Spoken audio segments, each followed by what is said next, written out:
أعوذ بالله من الشيطان الرجيم بسم الله الرحمن الرحيم يا أيها الذين آمنوا كتب عليكم الصيام كما كتب على الذين من قبلكم لعلكم تتقون. سبحان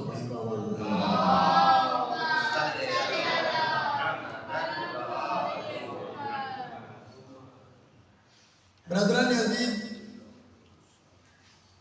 ماہ مبارک رمضان کی آمد ہے. چند ایک باتیں آپ کی خدمت میں عرض کرنا ہی ہے. پہلی بات تو یہ عرض کرنا ہے کہ یہ مہینہ برکتوں اور رحمتوں کے ساتھ ساتھ انسان کی تربیت نفس کا مہینہ ہے. جس طریقے سے آپ نے دیکھا ہوگا کہ اکثر جگہوں پر ورکشاپ کیے جاتے ہیں تربیتی ورکشاپ کا مطلب کیا ہوتا ہے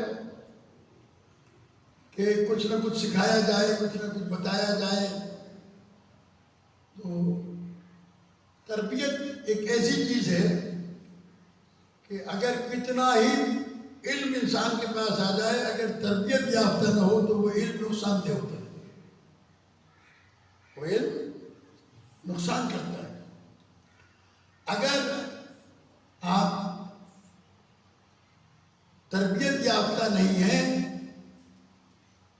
تو علم کے ذریعے سے آپ کو کوئی فیض ملنے والا نہیں ہے. ہمارے یہاں سندھی زبان میں بھی بزرگوں نے مقولہ ایک ہے کہ وہ پوچھا کرتے تھے، کسی سے ملاقات ہوتی تھی کہ پڑھے لکھنو وہیں کڑے لکھنو وہیں، کتنے پڑھے لکھے ہو اور کتنے تربیت یافتہ ہو. اس لیے کہ یہ ممکن ہے کہ بغیر علم کے تربیت انسان کو ایک اچھا انسان بنا دے، لیکن بغیر تربیت کے علم انسان کو ایک اچھا انسان نہیں بنا سکتا. اس کے لیے ضروری ہے کہ تربیت ہو. لہذا ماہ مبارک رمضان میں انسان کی تربیت نفس ہوتی ہے. اس میں سب سے پہلے تو پروردگار عالم نے انسان کے لیے بہت ساری چیزیں رکھی ہے. پہلی چیز یہ کہ اللہ تبارک و تعالیٰ نے اس مہینے میں انسان کو اپنا مہمان بنایا ہے. رزق تو 12 مہینے ہی اللہ دیتا ہے، لیکن خاص طور پر اس مہینے میں پروردگار عالم نے فرمایا کہ دعیتم الی ضیافت اللہ، اللہ کی ضیافت کی طرف تمہیں بلایا گیا، اللہ تمہیں مہمان بنا رہا ہے. اور جب کوئی عزت دار اچھے خاندان کا میزبان ہو تو وہ اپنے مہمان کی خدمت کے لیے کوئی کسر نہیں چھوڑتا. اس کی ہر ممکن کوشش ہوتی ہے کہ اس کے مہمان کو وہ راضی کر دے. لہذا جب اس مہینے میں ہم اللہ کے مہمان بنیں گے پھر کیا کیا چیز چاہیے؟ مغفرت دیتا ہے پروردگار عالم، یعنی گناہوں سے معافی کا اعلان ہے. شیطان قید ہو جاتا ہے، انسان کو عبادت کے لیے اللہ تبارک و تعالیٰ مواقع فراہم کرتا ہے. آپ دیکھیں کہ عام دنوں میں آپ سانس لیتے ہیں، عبادت میں شمار نہیں ہوتا. عام دنوں میں آپ سوتے ہیں، عبادت میں آپ کی نیند شمار نہیں ہوتی. ماہ مبارک رمضان میں اللہ تبارک و تعالیٰ نے یہ فیض عطا فرمایا کہ آپ سانس لیں روزہ رکھ کر، ہر سانس ایک تسبیح قرار پائے گا. آپ سو جائیں روزہ رکھنے کے بعد میں تو آپ کا سونا عبادت قرار پائے گا. آپ کے اعمال کی قیمت بڑھ جاتی ہے.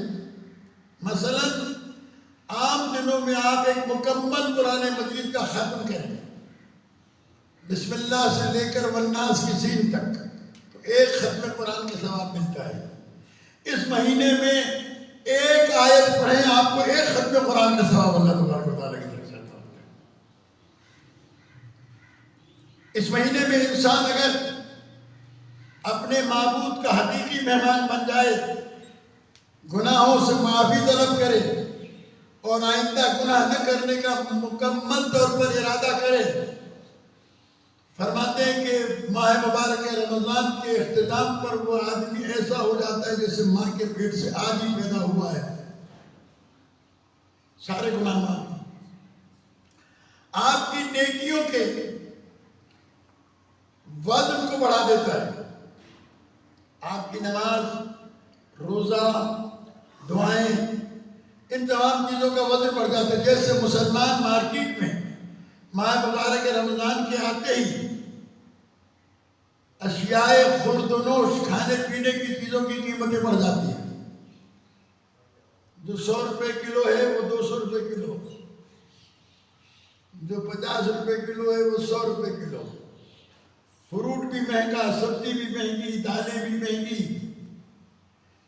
یہ لوگ جیسے مارکیٹ میں اپنی قیمتوں کا وزن بڑھاتے ہیں، ویٹ بڑھاتے ہیں، ریٹ بڑھاتے ہیں، اللہ تبارک و تعالیٰ آپ کے اعمال کو بھی ریٹ بڑھا دیتا ہے۔ جبکہ اس مہینے میں یہ مسلمانوں کے ملک میں قیمتوں میں اشیاء خورد و نوش کی اضافہ ہو جاتا ہے۔ ہمارے پڑوسی ملک ہندوستان میں، یورپ میں، وہاں پر اس مہینے کے اندر بھاؤ گرا دیا جاتا ہے۔ گورنمنٹ اپنی طرف سے روزہ رکھنے والوں کو ماہ مبارک رمضان میں عبادت کرنے والوں کے لیے قیمتیں سستی کر دیتے ہیں۔ یہ مسلمان کی بدقسمتی ہے کہ تجارت کے حوالے سے اسلام نے یہ حکم دیا ہے کہ مسلمانوں سے زیادہ منافع نہ لو، اور ذخیرہ اندوزی کرنے کو حرام قرار دیا ہے۔ یعنی میرے پاس اگر اناج ہے، گندم ہے، چاول ہے، جو ہے، اشیاء خورد و نوش ہے، حرام ہے میرے لیے کہ میں اس کو اس لیے روک کے رکھوں کہ جب قیمت بڑھے گی تو میں اس کی فروخت کروں گا، اسے بیچوں گا تاکہ مجھے زیادہ منافع ہو۔ حالانکہ وہ عمل حرام ہے، وہ جو زیادہ منافع لینے کے لیے روک کے رکھا ہے اس نے اپنے پاس، وہ مال سے زیادہ منافع کمانے کے لیے، وہ جو زیادہ منافع کمائے گا وہ حرام ہے۔ اسی لیے میں اکثر و بیشتر کہا کرتا ہوں کہ انسان مال حرام سے حلال غذا کھائے یا کوئی سور کا گوشت کھائے برابر ہے، کوئی فرق نہیں ہے اس میں اور اس میں، اس لیے کہ وہ بھی حرام ہے اور یہ بھی حرام ہے۔ کسی کا مال کھا کر، کسی کے ساتھ ظلم کر کے، پھر اس مہینے میں پروردگار عالم نے انسان کو روزہ رکھنے کے بعد یہ احساس دلایا ہے کہ تم بھوک اور پیاس کی شدت ایک دن کی برداشت نہیں کر پاتے ہو۔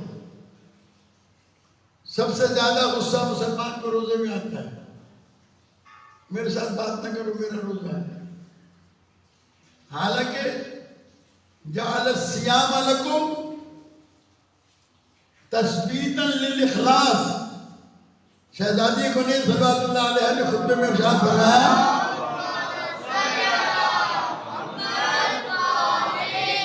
اللہ نے تم پر روزہ اس لیے فرض کیا ہے تاکہ تمہیں اندر سے خالص بنا دے کہ تم خالص پروردگار کے ہو جاؤ۔ کیوں؟ اس لیے کہ دنیا میں ہر عبادت کی ریاکاری ہو سکتی ہے، نماز کی، ہر عبادت کی، لیکن روزہ ایک ایسی عبادت ہے جس کی ریاکاری نہیں ہو سکتی۔ آپ کا روزہ نہیں ہے، مثلا خدا نخواستہ کسی بیماری کی وجہ سے یا پیسے نہیں رکھا، آپ کسی سے کہیں میرا روزہ ہے تو وہ اس کی کیسے پتہ چلے گا کہ روزہ ہے یا نہیں ہے؟ اس روزے کی ریاکاری نہیں ہوتی، یہ خالصتاً اللہ اور بندے کے درمیان کی عبادت ہے۔ اس میں انسان کے اخلاق کو اچھا ہونا چاہیے، اور یہ روزہ اس لیے نہیں رکھوایا اللہ نے کہ وہ مسلمانوں کو بھوکا رکھ کر پانی اور اناج اور کھانے پینے کی اشیاء کا ذخیرہ کرنا چاہتا ہے کہ یہ روزہ رکھیں گے تو کچھ اناج بچ جائے گا، کچھ کھانے پینے کی چیزیں بچ جائیں گی، کچھ پینے کا پانی بچ جائے گا۔ حالانکہ جتنا ماہ مبارک رمضان میں انسان اللہ کا مہمان ہو کر کھاتا ہے اتنا 11 مہینے نہیں کھاتا. سب سے زیادہ رزق انسان کو اس مہینے میں ملتا ہے. لہذا یہ بھوک اور پیاس آپ کے لیے اس لیے نہیں ہے کہ آپ کو بھوکا رکھ کر اللہ تبارک و تعالیٰ تڑپتا ہوا دیکھنا چاہتا ہے یا ذخیرہ کرنا چاہتا ہے. نہیں، اس لیے کہ آپ کو اس ایک مہینے میں بھوک اور پیاس کا جب احساس رہے گا تو پھر آپ کو اندازہ ہوگا کہ جو غریب 11 مہینے بھوکے اور پیاسے رہتے ہیں ان کی بھوک اور پیاس کا احساس آپ کے اندر بیدار ہوگا. تو آپ کو احساس ہونے کے بعد آپ ان غریبوں کے ساتھ اچھا سلوک کریں گے، ان کے ساتھ امداد کریں گے، ان کی خبرگیری کریں گے. اس میں سب سے پہلے انسان کے اپنے عزیز و رشتہ دار ہیں جن کے ساتھ صلہ رحمی اللہ تبارک و تعالیٰ نے فرض کی ہے کہ آپ صلہ رحمی کریں اور اس کے علاوہ دیگر بھوکے اور پیاسے لوگوں کا احساس کریں اور خیال کریں. اس سے کیا ہوگا؟ 2 چیزیں ہوں گی. ایک تو آپ کے نفس کی پاکیزگی پیدا ہوگی اور دوسرے یہ کہ معاشرے میں برائیاں کم ہوں گی، معاشرے کے اندر گناہ کم ہوں گے. تو اس لیے ایک یہ تربیت کا عمل ہے کہ آپ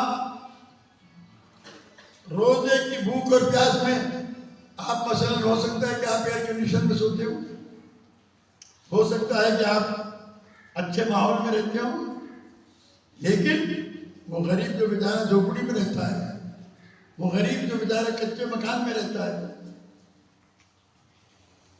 وہ روزہ رکھتا ہے تو ہمیں احساس کرنا چاہیے کہ ہم اسے کچھ نہ کچھ دیں.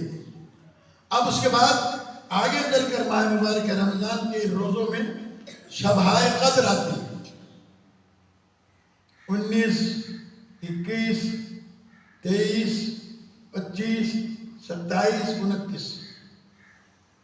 معصوم سے پوچھا گیا کہ کوئی ایک تاریخ ہمارے لیے مخصوص کر دی جائے کہ بھئی 19 کو شب قدر ہے یا 21 کو شب قدر ہے. معصوم علیہ السلام نے ارشاد فرمایا کہ اللہ نے اسے اس لیے چھپا کے رکھا ہے تاکہ تم ہر رات کو عبادت کرو اور تمہیں ساری راتوں کے ثواب آئے گا. اب یہ جو نماز شب قدر ہے 19 اور 21 اور 23، یہ وہ شب ہے جس شب میں قرآن مجید کا نزول ہے. انا انزلناہ فی لیلۃ القدر، ہم نے قرآن مجید کو شب قدر میں نازل کیا ہے، لیلۃ القدر میں نازل ہوا ہے. لیلۃ القدر خیر من 1000 شہر، یہ رات 1000 مہینوں سے افضل ہے. برابر نہیں، 1000 مہینوں سے ایک رات افضل ہے. آپ اندازہ کریں اگر آپ نے اس رات میں جاگ کر قرآن مجید کا ختم کیا، قرآن مجید کی تلاوت کی، نمازیں پڑھی، تسبیح کی، استغفار کیا، تو انسان کی عمر ممکن ہے 1000 مہینے. بہت کم لوگ ایسے ہوں گے جن کی زندگی میں 1000 مہینے آتے ہوں. اللہ کہتا ہے تم شب قدر میں میری عبادت کر کے دیکھو، میں تمہیں اتنی عبادت کا ثواب دوں گا جتنا ایک آدمی 1000 راتوں کے اندر عبادت کرتا ہے. اس رات کو جاگ کر منائیں، استغفار کریں. اس مہینے میں بہت سارے ایسے ابھی مسلمان ہیں جو روزہ نہیں رکھتے، روزہ نہیں رکھتے. ہمارا ایک باقاعدہ طور پر نظریہ قائم کیا گیا ہے کچھ لوگوں کا کہ جب ہم نے اہل بیت علیہ السلام کی ولایت کو قبول کر لیا، آل محمد سے وابستہ ہو گئے، تو اب ہمیں ضرورت نہیں ہے نماز و روزے کی، عبادت کرنے کی. کچھ لوگ کہتے ہیں کہ جی ہمارے اوپر فرض ہی نہیں ہے. لیکن ایک بات یہ یاد رکھیے گا کہ جس نے محمد و آل محمد علیہ السلام کی ولایت کو قبول کیا ہے اس پر شریعت کے سارے احکامات فرض ہیں، واجب ہیں، وہ کسی حکم سے بھی مستثنیٰ نہیں ہو سکتا، اس کے اوپر سارے حکم واجب ہیں، فرض ہیں۔ اب میں ایک مسئلہ آپ کے سامنے بیان کرتا ہوں کہ بہت سارے لوگ کہتے ہیں ماہ مبارک رمضان میں صحت مند بھی ہے، مریض بھی نہیں ہے، بوڑھا بھی نہیں ہے، کمزور بھی نہیں ہے، مسافر بھی نہیں ہے، روزہ نہیں رکھا۔ روزہ نہیں رکھا تو کہتا ہے جناب میں نے تو نیت نہیں کی تھی اس لیے میرا روزہ نہیں ہوا، جبکہ ماہ مبارک رمضان میں نیت کرے یا نہ کرے، فجر ہوتے ہی عاقل اور بالغ صحت مند اور جس پر روزہ فرض ہے روزہ فرض ہو جاتا ہے۔ اب اگر وہ روزہ نہیں رکھتا تو کفارہ ہوگا اس کے اوپر، ایک روزے کے بدلے 60 روزے کا کفارہ ہے، اور جو ایک روزہ قضا کیا اس کا بھی کفارہ وہ بھی دینا ہے۔ ایک روزے کے بدلے ایک روزہ تو رکھنا ہی ہے، 60 روزے۔ اب جس نے پورا مہینہ روزہ رکھنے کی صلاحیت کے باوجود روزہ نہیں رکھا تو 6 یا 1800 روزے اس کے اوپر کفارے کے واجب ہو جائیں گے۔ جو اسے رکھنے ہیں نہیں رکھے گا، دنیا میں زبردستی کر سکتا ہے، ڈھائی کرے سکے تو، پر مرتے ہی قبر میں اس کا حساب ہوگا، کیونکہ قبر کے اندر 24 منزلیں ہیں برزخ کے اندر کم سے کم۔ ہر منزل پر انسان کو اپنے اعمال کا حساب دینا ہے عالم برزخ میں۔ ادھر آپ دفنا کے پلٹے اور ادھر حساب شروع۔ اب یہ جو سفر ہے عالم برزخ کا، اس میں پہلا پوائنٹ ہے نماز کا۔ چیک پوسٹ کے اوپر فرشتے پوچھیں گے نماز لائے؟ نہیں۔ روزہ لائے ہو؟ دوسری چیک پوسٹ پر نہیں۔ حج لائے ہو؟ فرض تھا تمہارے اوپر تم نے نہیں کیا۔ پیغمبر اکرم صلی اللہ علیہ وآلہ وسلم کا ارشاد ہے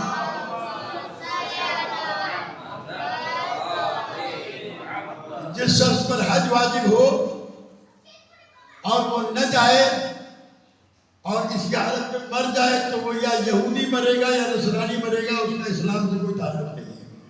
قیامت کے دن جب وہ اٹھے گا تو یہودیوں کے ساتھ اٹھایا جائے گا، نصارہ کے ساتھ اٹھایا جائے گا، مسلمانوں کے ساتھ نہیں اٹھایا جائے گا، اس لیے کہ اس پر حج فرض تھا لیکن نہیں کیا۔ ہمارے بر صغیر کے معاشرے میں کہتے ہیں کہ سائیں ابھی تو بڑی عمر پڑی ہے، حج کرنے کے لیے، ابھی سے حج کریں گے تو پھر سارے مزے خراب ہو جائیں گے۔ جوانی کا حج انسان کو ایسا پاک کر دیتا ہے جیسے انسان ماں کے پیٹ سے پیدا ہوا ہے۔ اس لیے یہ جو عبادات فرض کی گئی ہیں، ان عبادات کو انجام دیا جائے۔ اس مہینے کی تربیت کے نتیجے میں آپ نے پورا مہینہ روزہ رکھا، نمازیں پڑھی، عبادت انجام دی، اب اللہ تبارک و تعالیٰ نے آپ کے اوپر شکرانے کے لیے عید کی نماز اور اس کے ساتھ زکوٰۃ فطرہ فرض کیا۔ نماز عید تو غیبت امام میں سنت ہے، امام علیہ السلام آئیں گے تو فرض ہو جائے گا۔ یہاں آپ نے نماز عید پڑھی، اس سے پہلے آپ کو جیسے ہی عید کا چاند نظر آ جائے فطرہ نکالنا۔ اس کے مسائل انشاءاللہ میں آخری خطبے میں زندگی بخیر تو رہی تو انشاءاللہ بیان کروں گا تفصیل کے ساتھ، تاکہ لوگوں کو مسائل فطرہ یاد رہیں۔ اس وقت میں صرف یہ بات عرض کرنا چاہتا ہوں کہ وہ جو چیک پوسٹ ہے نا، ہر چیک پوسٹ کے اوپر کس کے پیسے کھائے، 1 روپیہ بھی اگر کسی کا میرے ذمہ ہے تو میں آگے نہیں بڑھ سکتا اس کا عذاب میری گردن پہ رہے گا۔ ہم بہت خوش ہوتے ہیں، کسی کا مال پھپانے کے بعد کسی کا مال دینا ہی نہیں ہے، لے لیا تو واپس کرنا ہی نہیں ہے۔ سمجھتے ہیں کہ جیسے دنیا میں ہم نے یہ ہضم کر لیا، یہ ہم نے آخرت کے لیے سانپ پالا ہے۔ کتاب ہے ہمارے یہاں، بس میں خطبے کو مختصر کر دوں۔ کتاب کا نام ہے ملا احمد بیراقی کی کتاب ہے۔ اس کتاب میں امام خمینی رضوان اللہ تعالیٰ علیہ فرمایا کرتے تھے کہ ایک صفحہ روزانہ پڑھو، معرفت کی کتاب ہے۔ معراج السعادت نام ہے کتاب کا۔ اس میں ایک واقعہ لکھا ہے انہوں نے، ملا احمد بیراقی نے، کہ ایک آدمی انتقال کر جاتا ہے، اس کا پڑوسی اسے خواب میں دیکھتا ہے کافی عرصے کے بعد، سال 6 مہینے 1.5 سال کے بعد دیکھتا ہے کہ جنت کا باغ ہے، تخت ہے، خوبصورت ماحول ہے، نوکری کے لیے غلمان ہیں، بڑا زبردست ماحول ہے۔ لیکن یہ آدمی تھوڑی دیر کے بعد آہ بھرتا ہے، سسٹ سے کہتے ہیں۔ تو یہ اپنے دوست سے پوچھتا ہے کہ یہ جنت میں تو ہے، یہ تکلیف تجھے کیسے؟ جنت میں تو کوئی تکلیف نہیں ہوتی ہے۔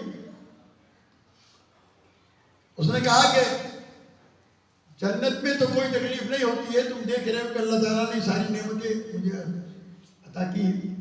تو اس نے پاؤں سے کپڑا ہٹایا اور گھٹنے تک اپنے شلوار کو یا پجامہ یا جو بھی لباس تھا اس کو اوپر کیا، تو دیکھا کہ اس کے اوپر پاؤں کے اوپر ایک سانپ لپٹا ہوا ہے، اور وہ تھوڑی دیر کے بعد اسے ڈنک مارتا ہے۔ اس نے کہا یہ کیا ہے؟ کہا کہ میں جب زندہ تھا تو ایک لکڑہارے سے، یہ پرانے زمانے میں جو ہمارے بزرگ حضرات جانتے ہیں کہ اونٹوں پر لوگ سردیوں میں گرمیوں میں لکڑیاں کاٹ کر اونٹ کے اوپر لاد کے لے کے آتے تھے، گھروں میں لکڑیاں جلتی تھی، گیس ویس نہیں تھا۔ تو کہا میں نے ایک لکڑی والے سے لکڑی اتروائی اور اسے کہا کہ تم جب اگلے ہفتے آؤ گے دوبارہ لکڑیاں لے کر تو میں تمہیں پیسے دے دوں گا۔ میرا ارادہ پیسے کھانے کا بھی نہیں تھا، لیکن اتفاق ہے کہ میری موت واقع ہوگی۔ اب اس کا وہ قرض میرے اوپر باقی ہے، وہ قرض اس سانپ کی صورت میں میرے پیر کے اندر جو مجھے یہ محشر تک نقصان پہنچائے گا۔ اس اذیت میں مبتلا رہوں گا، اس عرضی جنت میں رہنے کے باوجود یہ مجھے ڈستا رہے گا، مجھے نقصان ہوتا رہے گا۔ کہا کہ میرے لائق کوئی خدمت ہے؟ کہا کہ تم میرے دوست ہو، صبح کو میرے بچوں سے جا کر کہنا کہ فلاں لکڑی والے کو یہ پیسے دے دے تاکہ میرا یہ عذاب ختم ہو جائے۔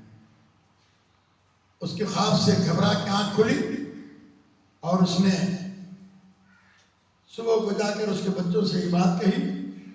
انہوں نے اس آدمی کو ڈھونڈ کر اسے پیسے دیے، اور جب اسے پیسے دے دیے پھر اس کے بعد تھوڑے دنوں کے بعد اس نے اپنے اس دوست کو دوبارہ خواب میں دیکھا تو اس نے بتایا کہ تمہارا شکریہ، تم نے میرے بچوں سے کہا، انہوں نے یہ قرض دے دیا، میرے اوپر سے یہ عذاب اتر گیا۔ یہ کوئی لاکھوں کا قرضہ نہیں تھا، یہ ایک ٹکے پیسے کا قرضہ تھا۔ اس زمانے میں لاکھوں نہیں چلتے تھے لکڑی کے لیے، ہزاروں نہیں تھے۔ ہم ہزاروں کھا کر بھی سینہ چوڑا کر کے چلتے ہیں۔ دنیا میں تو ہمارا کوئی کچھ نہیں بگاڑ سکتا، اس لیے کہ ہمارے پاس حکومت ہے، اقتدار ہے، طاقت ہے، افراد ہے، قبیلہ ہے، قوم ہے، لیکن مرنے کے فوراً بعد یہ حساب شروع ہو جائے گا۔ اس لیے اس مہینے میں جو آنے والا مہینہ ہے،